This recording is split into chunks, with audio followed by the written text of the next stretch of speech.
یہی 27ویں شب تھی، یہی رجب کا مہینہ تھا۔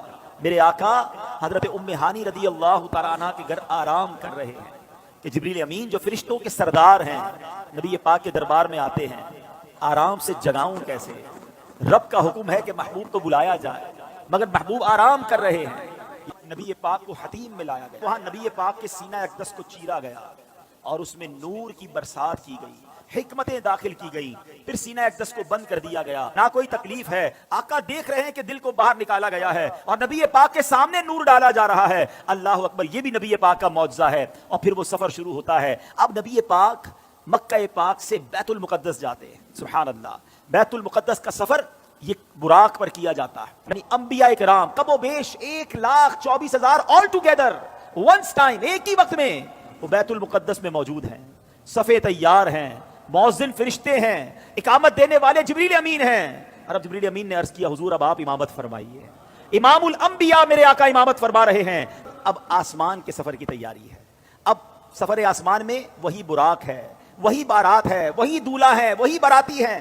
آن کی آن میں پہلا آسمان آ گیا اور اللہ کے حبیب کا یہ سفر کتنا فاسٹ ہوا، نبی پاک آگے بڑھتے گئے۔ اب سدرۃ المنتہا آ گیا۔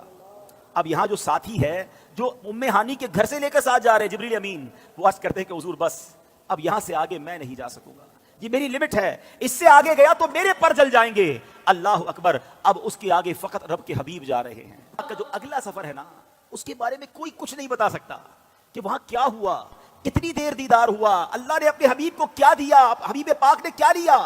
وہ ایسی راز کی باتیں ہیں، وہ ایسی کرم کی باتیں ہیں کہ جتنا اللہ کریم نے قرآن میں بتایا اور جتنا حبیب پاک علیہ الصلوۃ والسلام نے ہمیں آ کر بتایا، اس کے علاوہ کوئی اس کے بارے میں نہیں جانتا۔ تو اب یہ وہ سفر ہے میٹھے اسلامی بھائیوں کہ جب نبی پاک علیہ الصلوۃ والسلام یہ سفر کر کے واپس آئے، یہ عظیم سفر ہے، جنت کے طبقات دکھائے، جہنم کے مشاہدات کیے، آل ٹوگیدر جب یہ سفر کر کے نبی پاک واپس آتے ہیں۔ اگر نبی پاک جب واپس آئے تو جو دروازہ کھولتے وقت کنڈی ہل رہی تھی وہ اب بھی ہل رہی ہے۔ جو بستر چھوڑ کے میرے آقا گئے وہ بستر اب بھی گرم ہے۔ آقا نے وضو کیا تھا، ہم وضو کرتے زمین پر پانی بہتا ہے، راوی لکھتے نبی پاک آئے وہ پانی ابھی بھی بہ رہا تھا۔